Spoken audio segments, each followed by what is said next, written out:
My name is Dr. Mirembe Joel, the Secretary General of the Uganda Medical Association. I'm also a former president of Medical Interns, and during that time we established the Federation for Uganda Medical Interns, a body that advocates for the rights, welfare, and career progression of medical interns. We were shocked recently when there were proposals in corridors uttered by the president that a certain section of intern doctors, nurses, and pharmacists were to work for free. It was shocking, annoying, unacceptable. And as Uganda Medical Association, we took a position. We rejected it, and we are not going to accept it at any one point. We cannot allow the younger people of our profession to become slaves in their own country. We cannot allow the young people who are the core service providers in government facilities to become slaves in their own country. Ministry of Health data and Public Service data 2023 revealed that the staffing gap in the government regional referral hospitals, government national referrals, where most of these interns actually work, is at 71%. So who covers that? The intern doctor. Now, government is saying this person who is doing bad to cover this.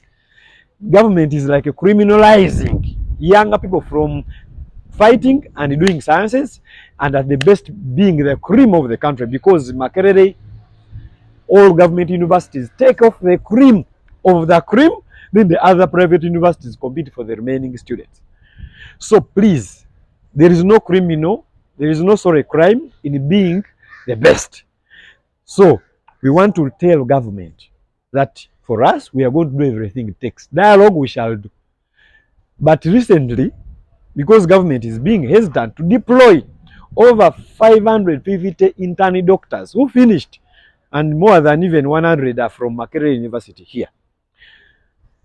We, working with SEHAD, we have taken a stand to take government to court to reverse this. One, they should deploy the medical interns. Two, they should not think about not paying anyone. Internship is not a student status stage in our profession. These people have graduated officially. They have their transcript. They have their certificates. It is government which put a law that you must first work with us or in a facility where we have deployed you for at least a year for you to get permanent registration. Currently, they have provisional licenses to operate as doctors. Now, you cannot say people are going, someone's son is going to work for a year without pay. That one is not acceptable, and we are not going to. So, the medical interns out there, I want to call them again. Stand, be firm and strong, and we make sure that we don't allow slavery to start with your generation to be passed on to the next generations. Do everything in your hand as long as it is legal to engage government and to put government on pressure to deploy you with pay. Thank you very much.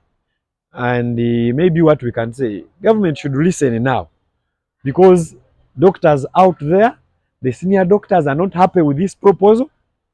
They are only being very considerate to ensure that they continue to provide their services. Because when you cut down the younger trees of a forest, you are actually cutting down the entire forest. So you are indirectly also hitting on the senior colleagues, the consultants, the senior medical officers, the principal medical officers, the senior nurses and senior pharmacists. This we cannot allow. No work without pay. It is even against the laws of Uganda actually. Government cannot lead to get cheap labor at no pay. What is the difference between the slave traders of that time and now? Interns, let me give this background. During Idi Amin's time, 71, I think, 79, interns had accommodation, they had food, they had maids in their rooms, they had pay as good as that of the starting medical officer. Here we are asking government to only pay them 50% of the medical officer who is already in public service. Just 50%. At this rate is that's 2.5 million, subject to, of course, to taxes. So there is no any other solution. The number of people have increased to now 45 million plus. But also the people paying tax have increased. It is the president who was telling us the tax base has increased. So it should be commensurate. When the government doesn't pay interns, it is indirectly saying that the common people should die. Why?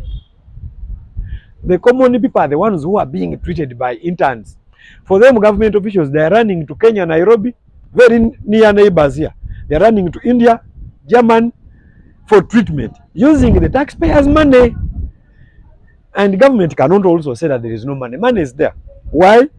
An individual, a private person, the pharmaceutical, that person was given 500 million of taxpayers' money to develop his personal company to earn his personal profits.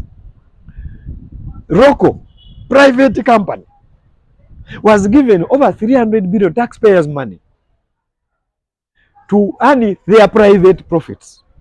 Yet the common person is requesting for 18.5 billion to deploy these doctors who are serving them, who man emergency units. What the government did was divide and rule. Deploy some such that they can be trying to cover. These young people are working 36 hours, shifts of 36 hours. They are not supposed to work like that, but because they are hospitals which need 100 interns and they were given just like 20. So please, government, we request you, WEDECO, we request you to respect the human rights, because it is a constitutional right to access health care. It is in the Constitution of the Republic of Uganda that every Ugandan has a right to health care. Thank you very much.